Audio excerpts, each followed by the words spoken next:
Hi guys, welcome back to my channel. So today I just wanted to talk about things that I think are necessary to pack when going to Korea and things that are less necessary to pack. I've been watching a lot of videos on this on YouTube recently because I will be going to Korea in the fall, so I want to be prepared. But as someone who does have past experience in Korea, I disagree with what a lot of the YouTubers have said that I've watched. Especially things like I've heard a lot of people say you can't get certain things in Korea, but you just have to know where to look basically. So I'm going to be talking about all of that and just all of the most important things to bring when you are packing for South Korea, especially if you're going on study abroad like me. So personally, I am definitely going to try to be packing very light because it is a huge hassle to travel around with big suitcases. Plus, I would rather have a lot of room to bring things back home. I will be making another video later on the specific items that I pack, but in this video I'm just going to be talking more about things that you can find in Korea and things that you can't find in Korea. Yeah, so I will go more in depth later when I'm actually packing. Okay, the first thing that I've heard is that it's hard to find power adapters in Korea, which I don't think is true. Like, you can definitely find them at any Mart, or even at Daiso, or you can get really cheap ones at any hardware store. So I don't think it's that necessary to pack a million adapters, because if you need more you can just buy them there. They'll probably even be cheaper there. Personally, I just bought a new USB brick for charging my devices, so I didn't have to carry around my adapter all day. So it's really easy to find those. You can find a cheap one at Daiso, and I think that's the most convenient way to charge your things if you're there for a while. Okay, the next thing is deodorant. So a lot of people say that it's impossible to find deodorant in Korea. Although it's not as common in Korea, it's definitely not that hard to find. If you have a very specific brand that you can't live without, then I would bring it. But otherwise, they have some Western brands. You can always find stuff online or at any bigger Mart. You can find brands like Naver. Yeah, so the selection isn't as big, but they definitely still have deodorant there, so you don't need to be packing 3-6. I've also heard that it's hard to find razors in Korea, to shave your legs with.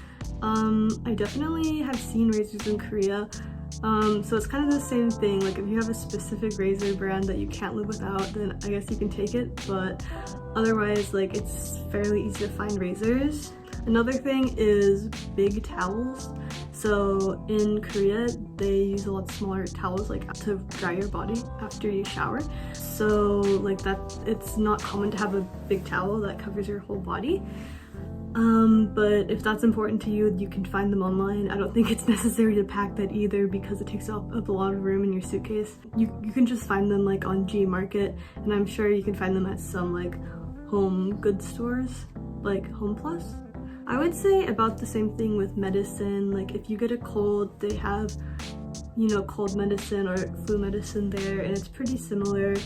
Some people say that it doesn't work as well as American cold or flu medicine. I don't think they have Dayquil or NyQuil, but they have other things. So if you end up getting sick, I wouldn't worry too much. You can just go to a pharmacy. And of course, you should bring your prescription medication from home. I think for most medicines, it's okay to bring it through the border. But if you're taking stimulants or other things like that that are restricted in Korea, I think it's important that you take a doctor's note, and you might have to declare it. I'm not sure, but that's something to look into. I saw in a video someone also said to bring bed sheets, and you can find bed sheets anywhere. I know for Yonsei dorms, bedding is actually included, so double check with your dorm before buying or thinking about packing sheets. Okay, some more things to not bring. I would say don't bring hair products unless you need really specific hair products. There's tons of hair products there. I wouldn't bring shampoo or conditioner because it takes up a lot of weight in your bag, and it's also easy to find all kinds of shampoo and conditioner there. Same thing with hair appliances. I wouldn't bring a straightener or a curler. because you can buy those really cheap at Daiso, and that kind of like heat product, sometimes you need a different kind of adapter, so I would just buy a new one there. Also, I definitely wouldn't bring stationery because Korea is like stationery heaven, so you can find anything you want and more stationery wise. One thing that I do think is actually important to bring if you're going to Korea is tampons, because like personally I don't remember seeing many Western brands of tampons in Korea. I think mostly they just have like small packs of maybe like 4 in a small box like a Daiso, and apparently they're a bit more expensive than in the States, which I would probably bring tampons if that's what you use, just because that's one of the things that I don't want to give up my comfort on. And they don't take up much room in your suitcase anyways. Another thing that I think personally I would bring is bras. So like don't expect to be able to find decent bras in Korea, especially because their sizes are really limited. Like in my experience, I think the best option I found there was Uniqlo bras, which are okay, but like from what I saw there aren't many chains like Victoria's Secret or anything like that, so I would definitely bring all of the bras that you think you'll need. So as for documents and items that you should bring while traveling, of course your passport, your ID, your visa, your credit and debit cards, any medical tests if you need them, like certain medical information so you're able to live in the dorm. And also personally, I think it's important to take a picture of your passport and keep it on you at all times, because yeah, it's good to have a sort of backup. Also, don't forget if you're going on exchange, you need your certificate of admission, which is important for all the visa stuff as well. And other miscellaneous stuff that I think you should take with you while traveling is like a power bank or two, a charger for your phone or your devices so you can plug them in on the plane. And remember to bring wired earphones so you can watch movies on the entertainment system on the plane. Okay, next is things to buy once you get to Korea. So something that is really important is a T-money card. So if you want to take any transportation, you should definitely get a T-money card. It like works everywhere. You can buy them in the airport, like at a convenience store, and you can also refill them at any convenience store, or I think at every subway station. But in the subway stations, I think you can only refill your card with cash. Another thing to pick up there would be your SIM card. Personally, I usually order a SIM card in advance to be picked up at the airport because it's pretty hassle-free, but this time I actually ordered my SIM card to be shipped to my house before I go, just so I don't have to worry about that, because I wasn't sure how different customs and everything will be with COVID and everything. Probably one of the most important stores that has everything you need while you're in Korea is Daiso, so you can buy anything there like hangers, any household items like things to organize with, anything like pots and pans or hairbrushes as well. You could basically buy anything at Daiso, and things that are a bit harder to find, I definitely recommend Gmarket, which I think Gmarket is like a more foreigner-friendly shopping website in case you need anything that's harder to find at normal stores.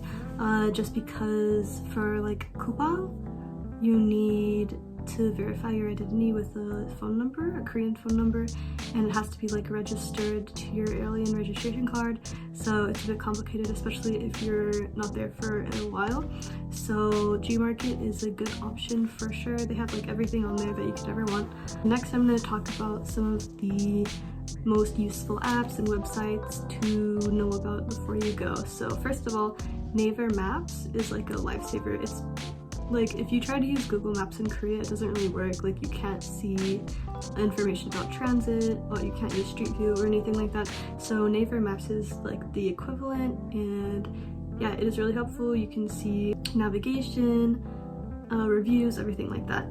And apparently I found out that now you can order food through Naver Maps. So like if you're ordering Starbucks to be picked up, you can do that through the app as well. Another one that you should probably get is Kakao Taxi. So you can call a taxi and they'll come, and I think it is a very useful app. When it's busy or if you're in the middle of nowhere, like it's happened to me that there's just none around, so maybe don't completely rely on it. The next apps are Papago and Naver Dictionary. So Papago is like Google Translate, but it works a lot better for Korean. It's a lot more accurate. In Naver Dictionary, I just recommend it if you're learning Korean. Like I think it's the best resource for looking up words or phrases because it gives you like examples of how to use certain words, etc. Next is obviously Kakao Talk. Everybody has it. If you want to communicate with people, you should definitely have Kakao Talk. And you can also do things like transfer money or send your friends stuff with Kakao Talk, so it can do a lot of things. I've also heard that Kakao Metro is good. I've never used it personally, but I think like Naver Maps is sufficient enough, but if you're not happy with Naver Maps, then you can try Kakao Metro if you are specifically looking for an app for transit. I already talked about Gmarket and Coupang a bit, so the last is food delivery apps. So the most popular ones are Yogiyo and Baemin. So those are the most popular food delivery apps, and compared to North America, it seems like the delivery fees are really cheap, so I'm definitely going to be giving the delivery apps a try next time I'm in Korea. I think that's all the information I could think of for now, but if you have any questions, feel free to ask in the comments, and I will keep this updated in case there's anything that I forgot to say, so I'll put any updates in the description of this video.